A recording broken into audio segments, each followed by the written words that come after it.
Angkatlah suaramu, puji dan serukan nama Yesus. Tanggalkan bebanmu, tak perlu kau khawatir, sebab Dia, Tuhan Yesus sanggup. Angkatlah suaramu, puji dan serukan nama Yesus. Tanggalkan bebanmu, tak perlu kau khawatir, sebab Dia sanggup. Gerakan kakimu, menari dan bertepuk tangan, bersukacitalah.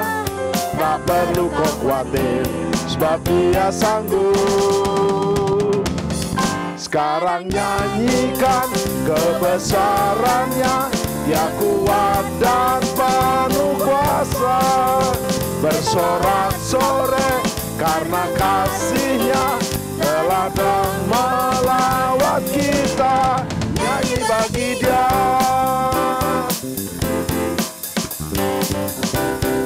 Yes, angkatlah suaramu, angkatlah suaramu, puji dan serukan nama Yesus. Tanggalkan bebanmu, tak perlu kau khawatir, sebab Dia sanggup. Gerakkan kakimu, menari dan bertepuk tangan, bersukacitalah. Tak perlu kau khawatir, sebab Dia sanggup. Sekarang nyanyikan kebesarannya, Dia kuat dan penuh kuasa. Bersorak-sorai karena kasih-Nya telah datang melihat kita. Nyanyi bagi Dia. Nyanyikan kebesarannya, Dia kuat dan penuh kuasa. Bersorak-sorai karena kasih-Nya telah datang melawat kita. Sekarang nyanyikan kebesarannya, Dia kuat dan penuh kuasa. Bersorak-sorai karena kasih-Nya telah datang melawat kita. Nyanyi bagi Dia, nyanyi bagi Dia, nyanyi bagi Dia. Yes, Nyanyi bagi Dia. ya Yesus Tuhan. Tepuk tangan. Yesus Tuhan, nyanyi bagi Dia. Amin.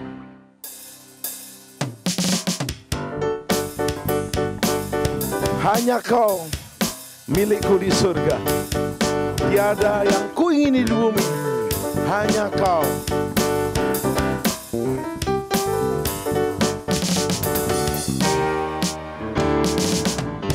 Hanya Kau milikku di surga.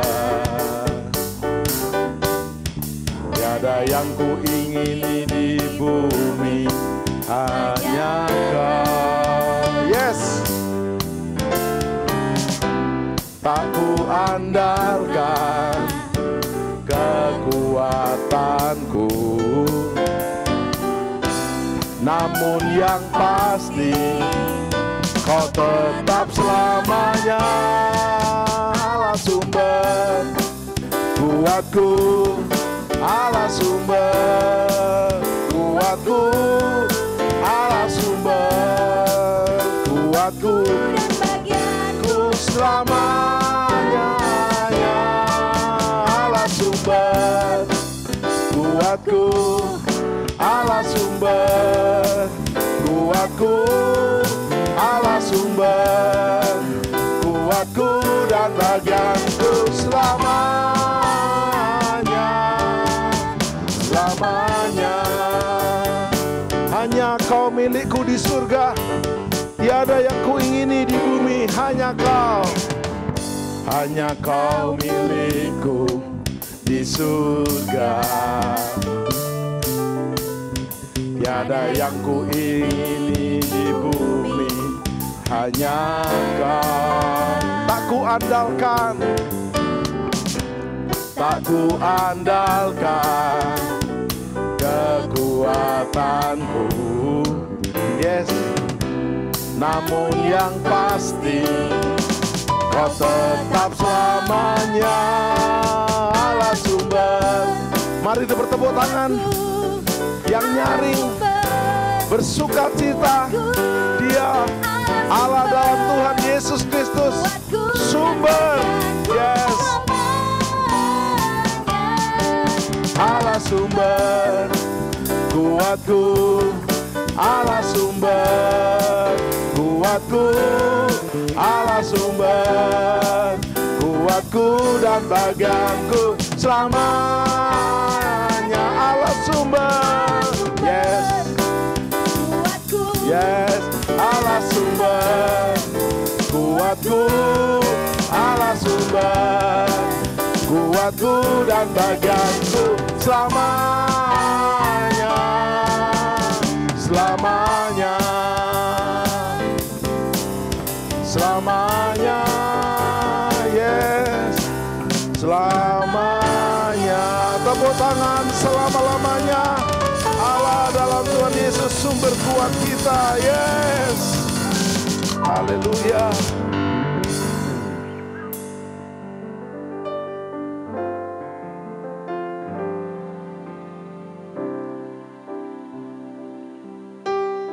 Saat ku masuk ke hadirat-Mu, ku tersungkur dan sembah-Mu.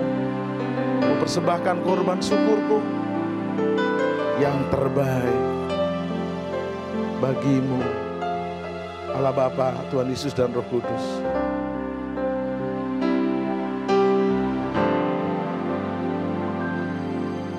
Saat ku masuk ke hadirat-Mu, ku tersungkur dan sembah-Mu.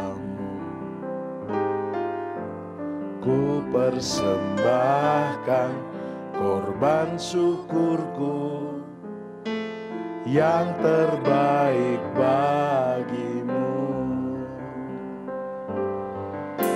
Saat ku masuk ke hadirat-Mu, ku tersungkur dan sembah-Mu. Ku persembahkan korban syukurku yang terbaik bagi-Mu. Ku bawa korban syukur ke tempat kudus-Mu Tuhan. Hatiku limpah dengan syukur, sebab Tuhan baik. Oh, sebab Tuhan baik. Ku bawa korban syukur, ku bawa korban syukur ke tempat kudus-Mu Tuhan. Hatiku limpah dengan syukur, sebab Tuhan baik. Oh, sebab Tuhan baik. Saat ku masuk ke hadirat-Mu, saat ku masuk ke hadirat-Mu, ku tersungkur dan sembah. Ku persembahkan korban syukurku yang terbaik bagi-Mu.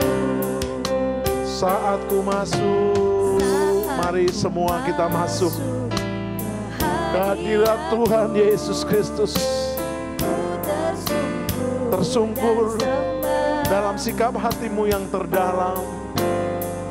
Ku persembahkan korban syukurku yang terbaik. Sekali lagi, saat ku masuk, saat ku masuk ke hadirat-Mu, ku tersungkur dan sembah-Mu.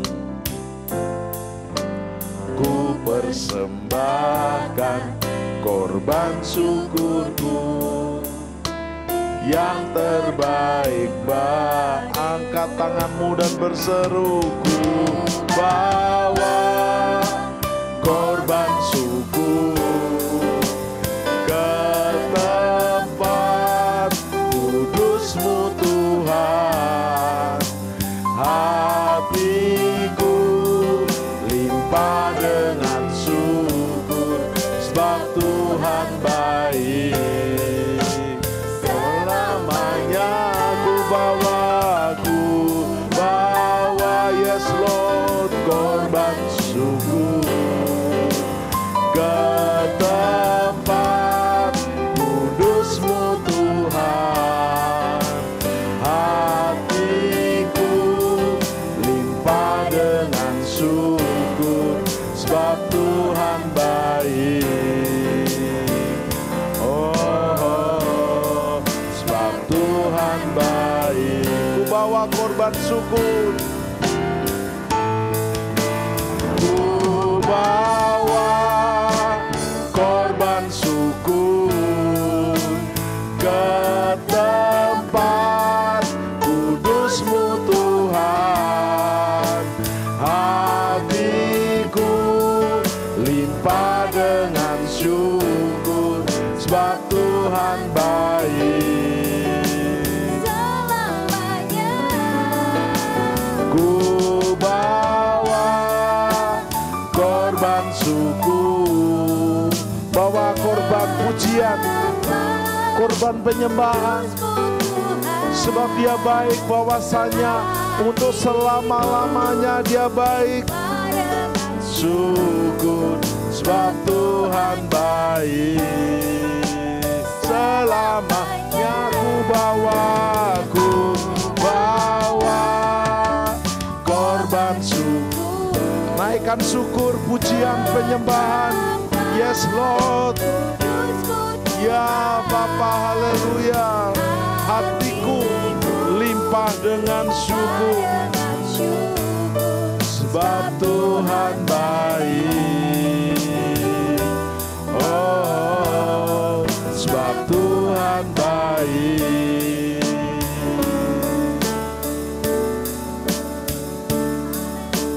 Kami sembah, angkat suaramu sembah Bapa. Kiralah Bapa pasandara, Bapa pasande. Angkat bahasa barumu, Tuhan Yesus baik, bahwasanya untuk selamanya kasih setianya selalu baik, amat baik, terlalu baik. Kiralah Bapa sandara masuk. Haleluya, haleluya. Yang tidak bisa berbahasa baru, katakan Yesus. Sebab seorang pun tidak bisa memanggil Yesus tanpa Roh Kudus. 1 Korintus 12, serukan nama Yesus, Yesus, Yesus. Iralama sande, kiralama sando. Yesus, Yesus, Yesus baik. Tuhan Yesus sangat baik. Engkau menebus hidupku dari lumpur dosa. Kau mati menebus hidupku. Ku jadikan Engkau juru selamat dan Tuhanku selama-lamanya. Terima kasih Bapa Surgawi, terima kasih Tuhan Yesus, terima kasih Roh Kudus. Ku puji, ku sembah selamanya. ku bawa korban syukur ke tempat kudus-Mu Tuhan. Hatiku limpah dengan syukur, sebab Tuhan baik. Oh, sebab Tuhan baik.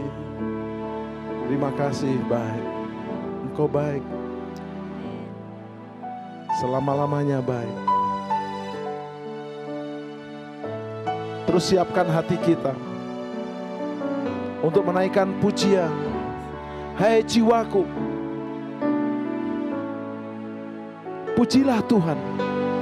Mazmur 103 berkata, hai jiwaku, pujilah Tuhan. Dia yang menebusmu dari lubang kubur, Dia yang menyembuhkanmu dan menyelamatkanmu.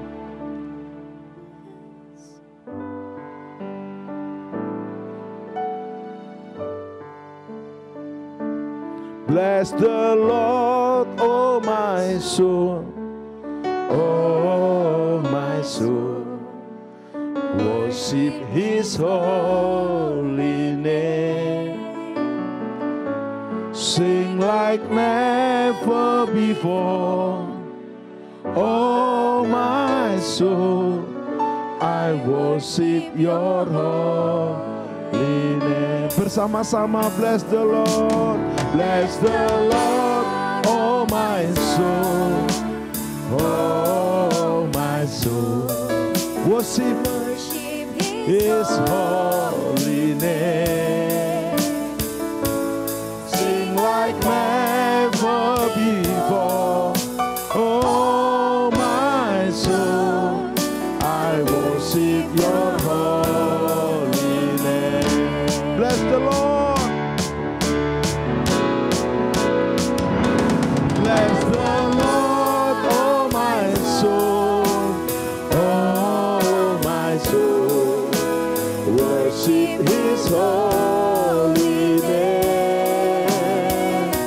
Sing like never before, oh my soul. I worship your holy name. I worship your holy name. I worship your holy name. I worship your holy name. Tepuk tangan sembah Dia. 1-2 menit sembah. Bless the Lord, oh my soul. Worship His holy name. Sing like never before, my soul. I worship your holy name. Holy Father, Holy Jesus, Holy Spirit, I worship you. Bless the Lord, oh my soul. I worship you, Holy Father. I worship you, Holy Jesus. I worship you, Holy Spirit. Thank you, Father. Thank you, Jesus. Thank you, Holy Spirit. Salam penyembahan. Sobat penyembah, kita berjumpa lagi dalam program Worship at Home. Setelah kita bersama berdoa, memuji dan menyembah di rumah kita masing-masing, kembali kita akan menggali firman Tuhan spesial akhir zaman. Telah hadir hambanya Pastor Insinyur Dhani Krishna Sumangat. Salam hambanya. Shalom. Dan tema kita menyambung episode sebelumnya, bisa rapture seperti Musa. Kalau waktu sebelumnya kita belajar dari Henokh, kali ini kita belajar dari Musa. Dasarnya apa? Waktu Musa dimuliakan bersama Yesus dan Elia di gunung, kemuliaan Musa ada. Bahkan di Wahyu 11 juga Musa dan Elia menjadi saksi, dua saksi yang diutus oleh Tuhan Allah. Pastor Dhani, Setelah kita belajar manusia-manusia yang dirapturekan Tuhan, diangkat Tuhan, yaitu Henokh, Musa dan Elia, saya mau dalamin tentang Musa. Dasar ayat yang kuat tentang Musa diangkat Tuhan itu yang mana? Oke. Jadi yang pertama tidak langsung, tetapi menggambarkan bahwa Musa itu hilang ya di dalam Ulangan 34 ya. Dalam Ulangan 34 dikatakan di ayat 5 dan ayat 6. Ayat 5 dikatakan, lalu matilah Musa, hamba Tuhan itu, di sana di tanah Moab, sesuai dengan firman Tuhan. Ayat 6, dan dikuburkannya lah dia di suatu lembah di tanah Moab, di tentangan Bet Peor, dan tidak ada orang yang tahu kuburnya sampai hari ini. Nah, tidak ada yang tahu kuburnya sampai hari ini berarti dikubur. Tetapi kalau Bapak Ibu pergi ke Gunung Nebo, kita tur ke Jordan, di sana ada gereja Musa, ada digambarkan ada kubur yang kosong. Nah, itu adalah gambaran bahwa setelah dikubur terhilang ya. Menghilang berarti terangkat. Nah, saya mau sampaikan dulu apa arti pengangkatan jemaat. Di dalam kitab 1 Tesalonika 4 ayat 16 dan 17, pada waktu sangkakala berbunyi, orang yang mati dalam Kristus lebih dulu bangkit, kemudian kita yang masih hidup, kita akan diangkat, pertemuan di udara. Nah, pengangkatan itu bersamaan dengan kebangkitan orang mati.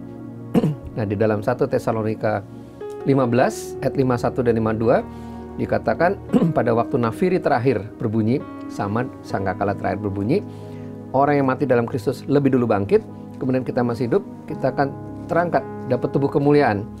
Jadi pengangkatan dan kebangkitan orang mati itu identik ya. Jadi merupakan peristiwa yang boleh dikatakan setara. Ada dua tokoh di Alkitab yang sangat penting, yaitu Musa dan Elia pada masa Antikris, di mana di situ digambarkan di Wahyu 11. Nah, di Wahyu 11 ini dikatakan ayat yang ketiga. Wahyu 11 ayat 3, dan aku akan memberikan tugas kepada dua saksiku supaya mereka bernubuat sambil berkabung 1260 hari lamanya. 1260 hari atau dikatakan 42 bulan, 3,5 tahun. Nah, siapa itu dua orang ini? Ayat 4, mereka adalah kedua pohon zaitun dan kedua kaki dian yang berdiri di hadapan Tuhan semesta alam. 5, dan jikalau ada orang yang hendak menyakiti mereka, keluarlah api dari mulut mereka, menghanguskan semua musuh mereka. Dan jikalau ada orang yang hendak menyakiti mereka, maka orang itu harus mati secara itu. Nah, ayat 6-nya, mereka mempunyai kuasa menutup langit supaya jangan turun hujan selama mereka bernubuat. Siapa ini? Ini adalah Elia. Ya, Elia berdoa supaya hujan tidak turun dan tidak turun 3,5 tahun. Dan setelah itu dia berdoa supaya hujan turun, hujan pun turun. Ini Elia. Dan mereka mempunyai kuasa atas segala air untuk mengubahnya menjadi darah dan untuk memukul bumi dengan segala jenis malapetaka setiap kali mereka menghendakinya. Ini Musa. Ini Musa ketika dia menghadapi Fir'aun. Nah, setelah mereka menyelesaikan tugasnya, lalu apa yang terjadi? Musa Elia ini dibunuh, saudara. Ya. Jadi ayat 8, mayat mereka terletak di atas jalan raya. Lalu ayat 9, orang-orang dari segala bangsa, suku, kaum, bahasa melihat mayat mereka 3,5 hari lamanya. Tetapi kemudian ayat 10, 3,5 hari kemudian masuklah roh kehidupan dari Allah ke dalam mereka. Musa Elia yang sudah mati ini bangkit kembali. Bangkit dan semua orang yang melihatnya menjadi sangat takut. Dan orang itu mendengar suatu suara yang nyaring dari sorga berkata pada mereka, naiklah kemari. Lalu naiklah mereka ke langit, diselubungi awan, disaksikan oleh musuh-musuh mereka. Jadi mereka terangkat, rapture, hilang di balik awan. Sama seperti Tuhan Yesus waktu terangkat surga, hilang di balik awan. Nah, jadi tokoh-tokoh penting di Alkitab ini memang mengalami pengangkatan. Ya, sebagaimana Henokh sudah kita kupas, kita pelajari, dia terangkat karena bergaul karib dengan Tuhan, dia punya iman. Nah, sekarang kita pelajari Musa dan juga nanti kita pelajari Elia. Jadi inilah firman. Di samping ada satu ayat lagi, Pak, ya, yang di dalam kitab Yudas, ya. Ya, ayat 9. Nah, Yudas 1 ayat 9. Karena banyak yang mempermasalahkan kemana jasad ya Musa ya, kemana badannya Musa ataupun ya jasadnya. Yuda 1 ayat 9, tetapi penghulu malaikat Mikael ketika dalam suatu perselisihan bertengkar dengan iblis mengenai mayat Musa, tidak berani menghakimi iblis itu dengan kata-kata hujatan, tetapi berkata, kiranya Tuhan menghardik engkau. Nah, poinnya di sini adalah bahwa mereka saja ada perselisihan, ya, tetapi mau menekankan bahwa sebetulnya mayat Musa ini sudah diangkat oleh Tuhan, ya, dapat tubuh kemuliaan. Ya. Ada yang mencatat bahwa Tuhan sendirilah yang menguburkan Musa. Oke. Jadi yang berurusan adalah Tuhan sendiri dengan malaikatnya tentunya. Ya. Ini keren banget. Jadi memang dikatakan ini adalah sesuatu yang tidak lazim. Ya. Ya. Kematian Musa adalah sesuatu yang spesial, tidak lazim. Inilah karena jabatan sebagai nabi, tapi juga nabi yang spesial. Nabi yang menerima Taurat. Kalau Elia, nabi yang mendemonstrasikan kuasa Tuhan. Nah, dan Musa lah yang bertemu muka dengan muka. Ya, jadi sama kita mau belajar gimana Pak syarat diangkat, bergaul intim dengan Tuhan, bertemu muka dengan muka, tenggelam di dalam kasih-Mu Bapa. Nah, Musa ini menerima hukum Taurat di Gunung Horeb, puncak Horeb di Gunung Sinai, dan dia mengalami perjumpaan dengan Tuhan, dan di sanalah mengalami kemuliaan, sehingga pada waktu Musa turun dan semua orang Israel melihat wajah Musa, Silo men, ya ada kemuliaan Tuhan, kulihat di wajahmu kemuliaan Raja. Nah, itulah ciri orang Kristen ketika perjumpaan dengan Tuhan, ada kemuliaan Tuhan. Nah, itulah yang akan diangkat, Pak. Baik, Pastor Dhani. Sekarang kita mengerucut kepada bagaimana kita bisa rapture seperti Musa. Ya. Tentu Musa memang tidak sempurna, tapi cukup keren untuk dipelajari. Musa artinya diangkat dari air. Adakah yang kita pelajari dari arti nama Musa ini, Pastor Dhani? Ya, kalau bicara air ini bicara tentang air dan roh, ya. Kita dibaptis air, ya. Saya menangkapnya kalau kita lihat dari sisi airnya, ya kita mati dikubur bersama Kristus, keluar dari air bangkit bersama Kristus. Ciptaan baru, yang lama berlalu, yang baru datanglah. Ya, jadi Bapak Ibu Saudara, ada satu metodologi pendalaman Alkitab memahami kitab Wahyu sebagai kitab transformasi. Selama ini kalau baca Wahyu, aduh itu tentang kiamat, malapetaka, bencana, mengerikan. Takut Pak baca kitab Wahyu. Tapi kitab Wahyu juga bicara tentang kebangunan rohani, pemulihan di segala bidang. Nah, saya mau bagikan saudara bahwa kitab Wahyu ini adalah kebalikan kitab Kejadian. Di Kejadian keadaan memburuk semua, ya. Tetapi di Wahyu mulai membaik, ya, pengambil alihan. Jadi ini kurva zaman. Nah, Bapak Ibu silahkan boleh mengikuti seminar-seminar akhir zaman kami. Kita ada 3 modul. Modul A adalah kronologi akhir zaman, bicara tentang teologi, tentang peristiwa-peristiwa akhir zaman berdasarkan khotbah Yesus, tentang apa itu pengangkatan, tanda-tanda. Kemudian modul B itu tentang globalisasi, bangkitnya Babel, kekuatan antikris, sistem dunia yang ada. Tapi yang ketiga juga ada transformasi, kebangunan rohani, lawatan, dan sebagainya. Nah, bicara tentang Musa, ini bicara tentang penghakiman, tapi juga bisa bicara tentang lawatan. Karena kita lihat bagaimana Musa ini menggambarkan sejarah umat manusia dari perbudakan di Mesir. Kita diperbudak dengan dosa, ya, kemudian keluar dari Mesir. Bagaimana keluar dari perhambaan. Tiba-tiba ada laut, Teberau, laut merah, masuk ke bawah laut, itu gambaran baptisan, Pak. Jadi bicara air, masuk ke air, mati dikubur bersama Kristus. Keluar dari air, bangkit bersama Kristus, beroleh hidup yang baru. Roma 6 ayat 3 dan 4. Tapi kemudian perjalanan terus sampai ke Mara. Mara ini bicara tentang yang pahit jadi manis. Nah, ini perjalanan orang Kristen. Setelah bertobat, ya, kemudian dia dibaptis, kemudian pelayanan pelepasan, Pak. Dilepas dari yang pahit-pahit, luka-luka hati.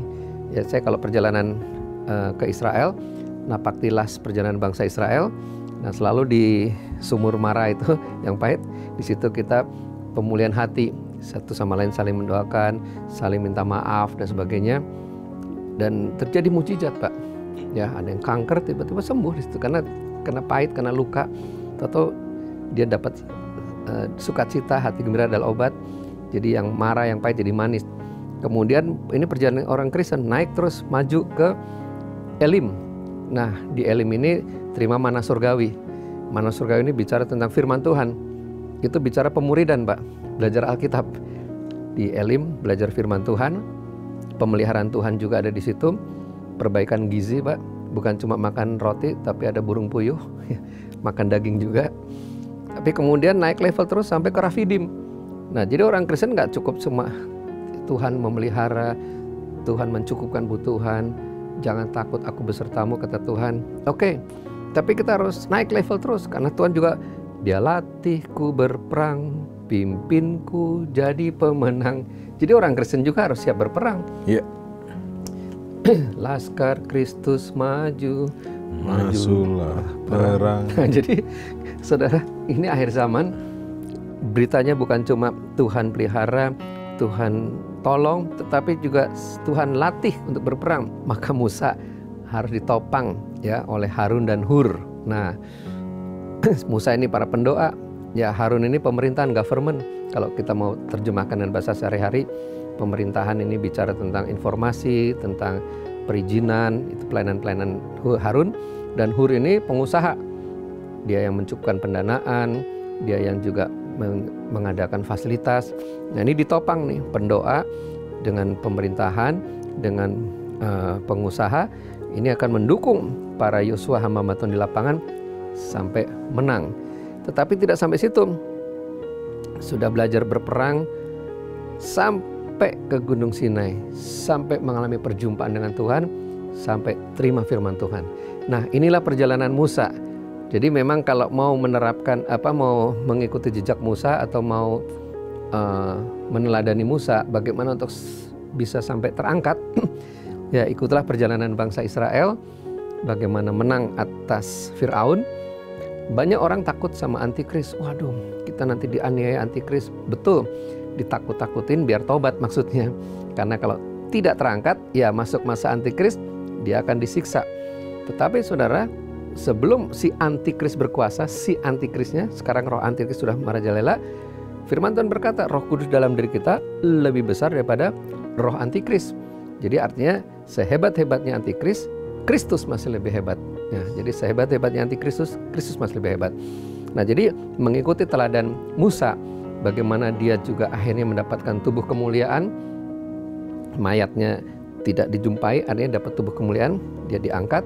Nah ini kita ikutin jejak Musa. Kalau Henoh hanya bicara tentang bergaul, bangkit imannya, ada tatapan dua arah ya, bergaul ya, mengenal Tuhan dan dikenal Tuhan. Tapi kalau Musa ini ngikutin semua prosedur kekristenan, Pak. Oke. Dan banyak bahkan perjalanannya Musa itu menjadi perjalanan rohani kita kan, betul, spiritual ya, journey kita. Ya. Pastor Dani, umur Musa kan 120 tahun. Yes. Kalau saya boleh bagi, 40 tahun dia di Mesir. Ya. Dia seperti kata ayam santing, sehingga dia merasa gua pangeran nih. Terus dia lakukan sedikit kesalahan, lumayan membunuh orang Mesir, tujuannya betul tapi caranya salah. Dia ke Midian. Di Midian 40 tahun, lumayan. Dia berkata I am nothing. Akhirnya dia dipanggil Tuhan dengan semak duri yang menyala berkobar-kobar. Dia dipakai 40 tahun. Dia berkata God is everything. Keren. Nah, kalau saya boleh minta 5 hal dari Musa yang kita bisa aplikasikan ke hari-hari ini, 5 aja. Mungkin kalau kita bagi menjadi 55 poin ada, tapi terlalu banyak. 5 aja yang praktis bisa diteladani. Silakan Pak Dani. Ya, ngikutin perjalanan Musa ya. Pertama Musa tahu jati diri siapa dia. Siapa dia. Nah saudara, siapa kita ini? Ya kita sudah dibeli lunas oleh darah Yesus. Yes. Kita adalah milik kerajaan surga. Sejak dalam kandungan Tuhan sudah mengenal kita. Engkau berharga di hadapanku, maka aku memberikan manusia sebagai ganti nyawamu. Yesaya 43 ayat 4. Jadi yang pertama itu sadar siapa diri kita. Ya. Jadi kita ini sudah ditebus oleh darah Yesus dan kita ini sudah itulah hukum kasih karunia. Itu yang buat Musa berani dari padang Midian kembali ke Mesir ya? Ya. Membawa umat Allah. Wow. Bahkan waktu dia berani membunuh itu pun karena dia tahu jati diri. Dia tahu saya orang Ibrani, walaupun tidak dijelaskan ya. Karena dia kan lihat ada orang Ibrani yang disiksa, Ya. kemudian dia membunuh orang Mesir itu. Jadi sebenarnya dia tahu siapa dirinya adalah dia umat pilihan. Ya. Cuma caranya salah ya, dia membunuh. Jadi yang pertama saudara, di akhir zaman ini iblis tuh dia itu penipu, dia bolos. Oh, kamu ini orang warga negara neraka, kamu ini orang gagal, kamu ini orang yang tidak akan selamat, kamu you are the loser, kamu adalah orang yang... Walaupun Musa juga pernah alami ya, saya bukan siapa-siapa, jangan saya utus yang lain, seperti ya? Memang secara fisik ya dia gagap kan, jadi dia juga tidak berani berkata-kata. Tetapi konteksnya agak lain, kalau Musa ini merendahkan diri, merendahkan hati, karena memang ya posisinya dia tidak kuat ya untuk menanggung semua beban yang Tuhan berikan. Tetapi dalam konteks kita ini, bahwa kita ini sudah dibeli lunas oleh darah Yesus, jadi kita ini udah warga negara surga. Jadi itu pastikan dulu. Identitas ya. 1, 2. Nah yang kedua, tahu kehendak Allah pada zaman ini. Jadi Musa ini ketika dia berjumpa dengan Tuhan di semak terbakar, dia di situ kan mengalami perjumpaan, dialog. Jadi dia mendapatkan mungkin skenario apa yang dilakukan dan bagaimana. Kembalilah ke Firaun dan dia minta tanda. Ya, Tuhan bilang ada tongkat dilempar jadi ular, pegang lagi jadi tongkat lagi. Jadi ada wibawa, ada otoritas. Yes. Nah, firman Tuhan berkata juga kita diberi otoritas. Markus 16 ayat 17-18, tanda-tanda ini akan menyertai orang percaya. Ya, usir setan demi nama Yesus. Kamu akan berbahasa baru. Sekalipun minum racun maut tidak binasa, tumpang tangan atas orang sakit, orang itu menjadi sembuh. Artinya di sini kita tadi sadar identitas. Yang kedua, melakukan kehendak Tuhan. Kehendak Tuhannya ada di ayat 15, Pak. Markus 16 ayat 15, Pak, saya pengen dapat bahasa-bahasa baru, Pak. Saya pengen mengusir setan. Caranya gimana? Ayat 15, pergilah, beritakanlah Injil. Kalau nggak pergi, nggak beritakan Injil, ya tanda-tanda ini tidak menyertai. Taat dulu. Ya, pergi, beritakan Injil, jadikan semua bangsa murid, maka tanda ini akan menyertai. Karena pada waktu kita udah di lapangan, waduh, kita udah dalam keadaan terdesak. Nah, manifestasikan kuasa Tuhan. Dunamis, Pak. Itu dinamit. Itu adalah demonstrasi kuasa Tuhan. Kalau yang pertama sadar, itu eksosia. Eksosia itu wibawa, wewenang. Kamu menerima kuasa sebagai anak-anak Allah. Yes. Kita menerima kuasa untuk hidup kekal. Itu eksosia. Yang kedua, dinamis. Kamu akan menerima kuasa kalau Roh Kudus turun ke atas kamu dan kamu akan berani bersaksi. Marturia, martir, Pak, berani mati, Pak. Nah, itu yang kedua yang saya lihat dari Musa, yaitu dia melakukan firman Tuhan. Identitas diri dalam Kristus. 2, taat firman, melakukan firman. Mengerti kehendak Tuhan ya. Mengerti kehendak Tuhan. Ketiga, dengan disertai tanda-tanda heran. Nah, yang ketiga adalah ini masuk ke level yang lebih tinggi ya, Pak ya. Kita sebut ke ruang Maha Kudus mungkin ya. Jadi dia contoh waktu Musa ngadep Firaun ditolak. Minta izin keluar, enggak diizinkan. Kesabaran dulu. Kenapa dia punya daya juang gitu? Ya. Endurance. Ya, jadi di situ karena dia dengar-dengaran dengan Tuhan.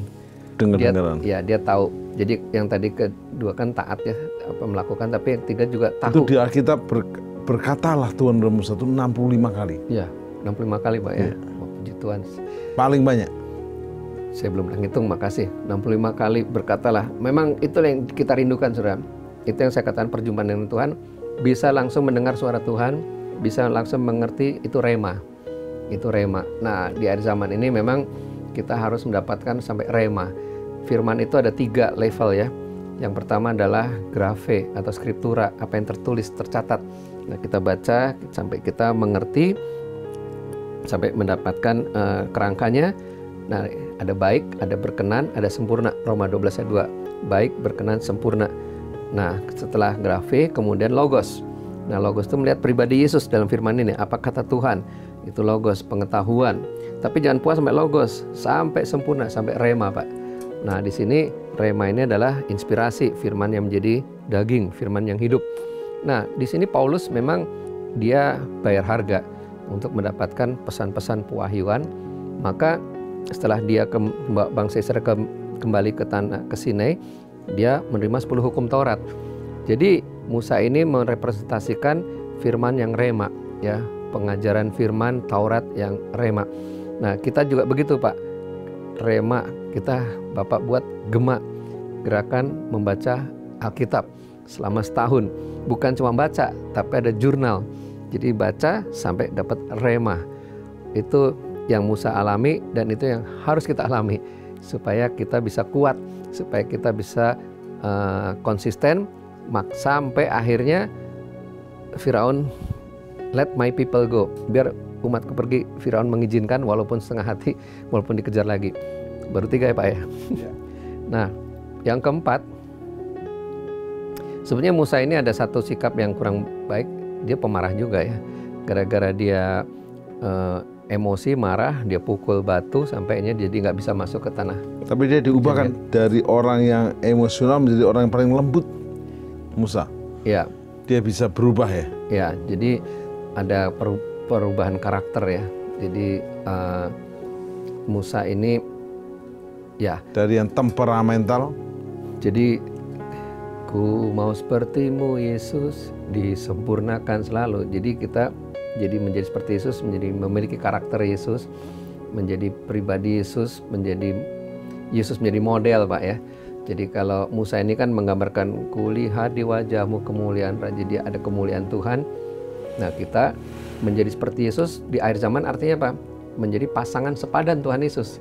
Ya, kita mempelai Kristus, pasangan sepadan Tuhan Yesus, menjadi seperti Yesus. Ya, disempurnakan tubuh, jiwa dan roh. 1 Tesalonika 5:23. Tubuh, jiwa dan roh. Roh kita disempurnakan, diperbaharui manusia batinnya. Jiwa kita memiliki pikiran-pikiran Kristus, perasaan-perasaan Kristus, kemauan-kemauan Kristus. Sampainya tubuh itu nanti dimuliakan, dapat tubuh kemuliaan, Pak. Itulah rapture. Yang kelima, Pak, saya usul itu dasar. Waktu orang Israel tegar tengkuk, keras kepala, ya. Tuhan ngomong gini sama Musa. Ada lagunya ini. Sudahlah Musa, kubinasakan semua orang Israel ini. Tegar tengkuk, keras kepala. Kau akan kuangkat jadi bangsa yang besar. Bayangkan, Pak. Bapak udah keke ngurusi jemaatnya mau dihabisin sama Tuhan. Pak yang diangkat jadi bangsa yang besar. Jawaban Musa adalah, enggak Tuhan. Hapus namaku dalam kitab hidup. Itu kan keren banget. Bahkan dia waktu berkorban. Dia mau berkorban. Iya. Bahkan waktu dia berkata, Tuhan berkata, ya udah kamu pergi. Ku kirim malaikat tuh. Enggak Tuhan. Ada lagunya, bila engkau tak besertaku, ku tak mau berjalan. Dan Tuhan mendengar Musa loh. Nah, itu dalam hal sehari-hari ini aplikasinya apa? Aplikasinya hari ini. Kan pandemi belum selesai juga. Tapi kita harus berjuang terus menuju tanah perjanjian kita. Jadi perjuangan kita ya milikilah buah roh ya. Buah roh ya. Kita bicara ginosko ya. Ginosko ini dikenal dan mengenal hubungan suami istri. Yes. Nah, suami istri berhubungan akan ada buah cinta, ada anak, ya. Ada bayi. Jadi dari hubungan suami istri, sperma ketemu sel telur, ada buah. Nah, kita berjumpa dengan Tuhan, ada buah, Pak. Ada 3 buah.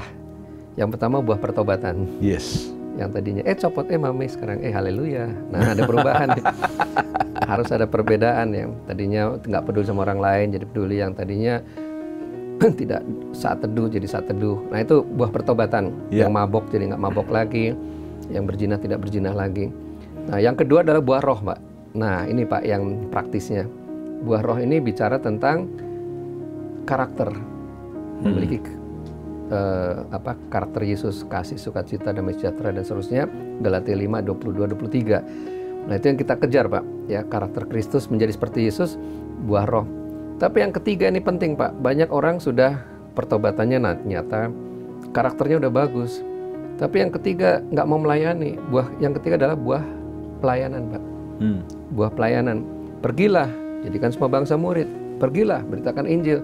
Nggak mau pergi, Pak. Karena dia lihat juga mungkin pemimpinnya nggak pergi atau mentornya nggak pergi. Ada lagunya, ku ingin tetap di sini. Menikmati baitmu. Ya sekarang ini karena lockdown ya sudahlah di sini aja Pak. Kalau keluar nanti malah ketularan. Tapi buah pelayanan. Jadi ada orang yang dilayani, ada orang yang dimenangkan, atau ada orang yang dibina. Paling tidak ya one on one kita mendoakan orang lain dan orang itu berubah juga udah melayani Tuhan. Ya jadi ini yang ketiga ini menjadi beban Tuhan Yesus juga, berdoa siang dan malam ya supaya gerejanya bersatu. Kemudian juga supaya gereja menjadi garam dan terang. Kita semua juga buah daripada keintiman itu. Yang pertama tadi buah pertobatan, kedua buah roh karakter, ketiga buah pelayanan. Nah, Musa ini menggambarkan buah pelayanan itu. Jadi walaupun dia harus keliling lagi 40 tahun, ya karena dari 12 pengintai, 10 bersungut-sungut. Padahal mereka sudah lihat, benar Musa, ini tanah perjanjian, nih buktinya nih. Ada anggur, ada semua, tapi, nah ada kata tapi nih ya, tapi banyak raksasa, kotanya berkubu. Nah karena lihat negatifnya lebih besar, maka bersungut-sungut. Maka Tuhan berkata dalam bilangan 13 Pak, ya mereka bersungut-sungut, maka bilangan 13, bilangan 14, 40 hari mereka mengintai, 1 hari 1 tahun, maka Tuhan berkata akan 40 tahun di padang gurun dihukum.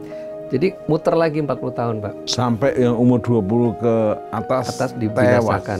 Ya, jadi semua generasi Mesir dibinasakan, generasi yang negatif masuk generasi bukan dibinasakan, baru. Dibiarkan mati satu persatu. Dibiarkan mati normal ya, karena sudah umur juga, dan lahirlah generasi yang baru, generasi yang lahir di padang gurun. Kecuali Kaleb sama Yosua. Wow.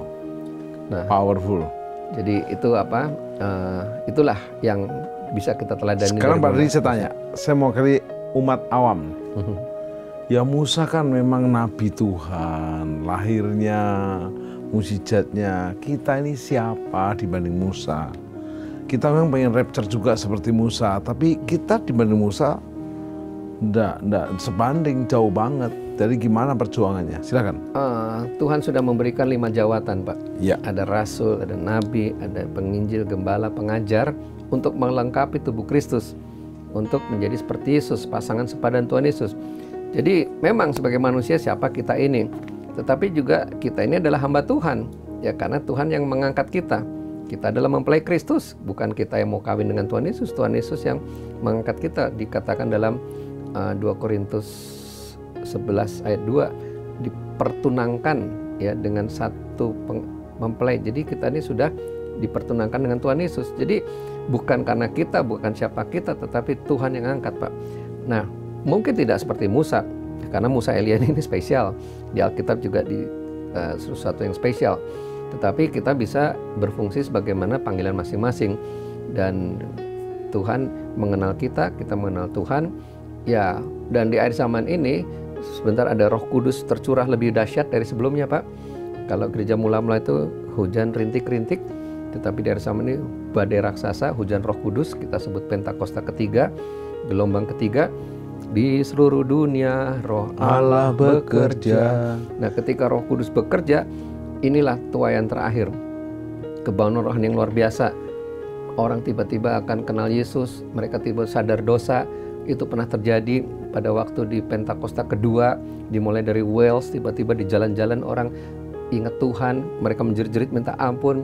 Di New Hebrides di Kanada, sampai puncaknya di Azusa Street di Los Angeles, itu sudah dahsyat luar biasa. Abad yang lalu itu sekali KKR Billy Graham bisa 300.000 yang hadir.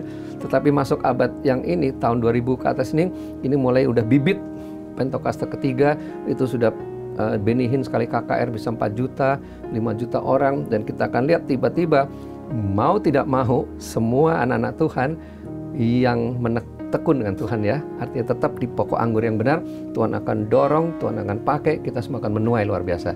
Jadi ini karya Tuhan Pak. Tiba-tiba kita mungkin lebih dari Musa, karena kalau baca di kitab Ibrani, orang-orang dahulu tuh pengen seperti orang akhir zaman ini, karena mereka tahu kita yang hidup di akhir zaman ini akan mengalami banyak kebauan rohani yang luar biasa. banyak lawatan yang spektakuler. Gitu Pak. Jadi tidak usah kita standarnya Musa, tetapi bahkan mungkin di akhir zaman ini kita lebih dari Musa, lebih dari Elia, bahkan Tuhan berkata, kamu akan melakukan yang lebih banyak daripada yang Yesus pernah lakukan. Itulah berita akhir zaman. Yohanes 14 ayat 12. Ya. Yes.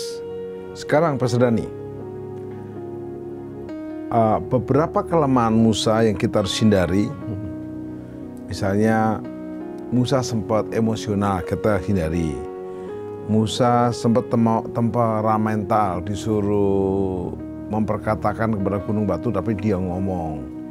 Musa juga sempat istilahnya itu menunjukkan bahwa dalam kehidupan rumah tangganya tidak sesulit yang diharapkan. Tapi dalam keterbatasan Musa, tetap dia berkenan di hati Bapa. Sehingga yang nguburkan Musa sendiri pun Tuhan, sehingga tidak ada kuburannya. Ya. Bahkan dia diizinkan tetap melihat dari Gunung Nebo itu tanah perjanjiannya.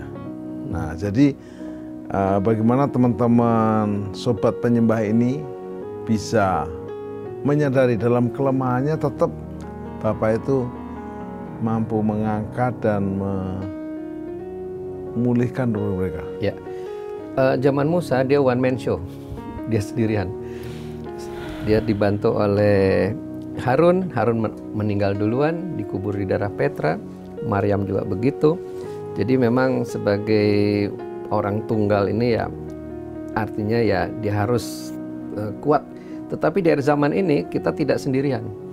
Di dalam Ibrani 10 ayat 24 dan 25 dengan tegas mengatakan, ayat 24-25 Ibrani 10, dan marilah kita saling memperhatikan supaya kita saling mendorong dalam kasih dan pekerjaan baik. Jadi caranya supaya kita tidak mengulang kesalahan Musa, kita harus hidup dalam komunitas, saling memperhatikan, saling mendorong dalam kasih dan pekerjaan baik. Janganlah kita menjauhkan diri dari pertemuan-pertemuan ibadah kita seperti dibiasakan oleh beberapa orang, tetapi marilah kita saling menasihati dan semakin giat melakukannya menjelang hari Tuhan yang mendekat. Menjelang hari Tuhan makin dekat, maka semakin giat saling memperhatikan, semakin giat mendorong dalam kasih dan pekerjaan baik, semakin giat menasihati satu sama lain. Jadi artinya bangun kelompok sel, bangun kelompok pemuridan, saling memperhatikan, saling menguatkan, dan kita akan finish strong, tuntas, menang sampai akhir. Yes.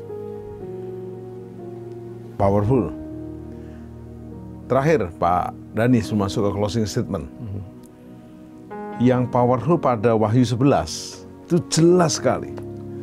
Dua saksi yang diutus Bapa di akhir zaman itu adalah Musa dan Elia. Nah, istrinya berarti Bapa masih terus mempercayai Musa kan? Oh ya. Dan itu keren banget. Selain dia dimuliakan bersama Yesus di gunung kemuliaan, Musa juga menjadi dua saksi Allah yang diutus di akhir zaman. Ya. Itu menjadi inspirasi buat kita seperti apa Pak Dhani? Ya, artinya Tuhan sudah memilih, dia akan meneruskan ya, jadi eternal, artinya kekal ya. Nah, tetapi buat kita juga figur Musa ini dia yang menerima hukum Taurat, dia yang melalui perjumpaan dengan Tuhan ya, kita ikuti teladan. Sekali lagi dari awal tadi kita udah belajar bahwa Musa ini tahu panggilan, tahu jati diri dia siapa. Kita juga tahu kita adalah orang Kristen, anak Tuhan yang sudah dibeli lunas oleh darah Yesus. Yang kedua, dia taat melakukan perintah Tuhan walaupun harus sabar sampai berkali-kali Firaun tidak tidak melepaskan Israel keluar dari Mesir, tapi Musa tahu betul apa yang Tuhan mau. Nah, jadi dan Musa juga dia melakukan semua dia melalui perjumpaan dan banyak lagi ya yang dialami Musa. Maka kalau kita lihat Musa sampai akhirnya dia menjadi penutup. Nah, sebagai penutup ini Pak, jadi sekarang ini adalah masa gereja Pak. Ya. Masa gereja inilah gereja bertugas sampai terjadi rapture. Setelah masa gereja masuk masa Israel Pak. 7 tahun itu masa kesusahan Israel, di mana 3,5 tahun pertama Tuhan akan memakai 144.000 orang Yahudi untuk penginjilan Ya. seluruh dunia. Nah, setelah 144.000 orang ini juga rapture, terangkat, maka ini ada istilah pengangkatan di mid tribulation, ini adalah untuk orang-orang Yahudi 144.000. Maka masuklah Musa dan Elia. Jadi Musa dan Elia ini tetap ada penginjilan ternyata Pak. Di zaman Antikris 3,5 tahun masa Antikris, mereka yang berseru-seru sampai akhirnya mereka lah yang rapture terakhir. Ya, jadi mereka diangkat, dikatakan, disaksikan oleh musuh-musuh mereka, termasuk juga mereka-mereka yang mati syahid. Ini pengangkatan post tribulation. Nah, jadi yang menarik dari Musa yang bisa kita teladani yaitu bahwa ya dia menjadi pemimpin. Kita juga Tuhan akan angkat banyak anak-anak Tuhan jadi pemimpin di hari-hari ini. Tetapi juga sebagai Musa ini sampai tuntas ya menjalankan tugas, finish strong, walaupun tidak masuk ke tanah perjanjian, tetapi dia bisa menyelesaikan tugas sampai Gunung Nebo. Dan dia punya murid, dia muridnya melanjutkan yaitu Yosua. Nah, tapi ada satu pesan penting Pak, nanti di episode lain. Yosua setelah masuk tanah perjanjian, sayang Pak, dia tidak memuridkan Pak. Tidak ada murid, maka dikatakan, maka ada hakim-hakim Pak. Berita hakim-hakim ini, jadi Israel setiap kali melakukan kesalahan, ya harus bangkit satu hakim-hakim. Nah, ini peringatan untuk akhir zaman ini juga, perlu di pemuridan berkelanjutan. Setelah Musa kepada Yosua, Yosua harusnya memuridkan lagi sampai Tuhan Yesus datang. Ini pesan dibalik, ada kisah dibalik kisah tentang Musa. Jika ada sumur di ladang, kita menumpang mandi. Jika Yesus datang, episode kita sambung lagi. Amin. Sobat penyembah, perhatikan kata Musa dan Yosua. Musa begitu sakti dipakai Tuhan. Yosua begitu sakti. Musa membelah laut, Yosua membelah sungai. Tapi yang lebih sakti adalah Tuhannya Musa dan Tuhannya Yosua. Saya ulangi, yang lebih sakti adalah Tuhannya Musa dan Tuhannya Yosua. Pastikan kalau Anda menjadi Yosua, kau punya Musa, mentormu, pembimbingmu. Dikatakan di Alkitab, Yosua adalah abdi Musa. Belajar, serap pemimpinmu, dan respect. Dan yang kedua, kalau kau jadi Musa, kau harus punya Yosua. Siapa Yosuamu? Pastikan Anda sedang melatih Yosua Anda untuk boleh melanjutkan amanat agung yang kita bisa kerjakan dalam tim pelayanan. Belum terlambat untuk kita terus diperbaharui, diubahkan. Tetap kita terpenting bukan menjadi seperti Musa, menjadi Yesus. Karena ada lagunya, ku mau sepertimu Musa, nggak ada. Ku mau sepertimu Yesus, karena Musa pun mencontoh Yesus. Kita berdoa, sempurnakan pelajaran hari ini untuk kami boleh rapture, diangkat seperti 1 Tesalonika pasal 4 ayat 16, 1 Korintus 15 ayat 51, dan kami meneladani Musa, gimana Musa tahu jati dirinya. Musa percaya bahwa dia disertai Tuhan, sehingga dia mengerti kehendak Tuhan, dan dia mau menghasilkan buah-buah dalam pelayanannya, buah-buah dalam pertobatan, buah-buah roh, terlebih juga buah pelayanan. Dan dia memiliki kerendahan hati dan siap berkorban, sehingga dia didapati setia, sehingga akhirnya pun Tuhan yang mengangkat dan memuliakan dia. Kami siap teladani itu. Roh Kudus mampukan kami, sehingga kami dan seisi rumah kami diselamatkan dan bisa rapture bersama-sama dalam nama Yesus. Amin. Sampai jumpa di program Worship at Home yang akan datang lebih powerful lagi. Yes, dadah.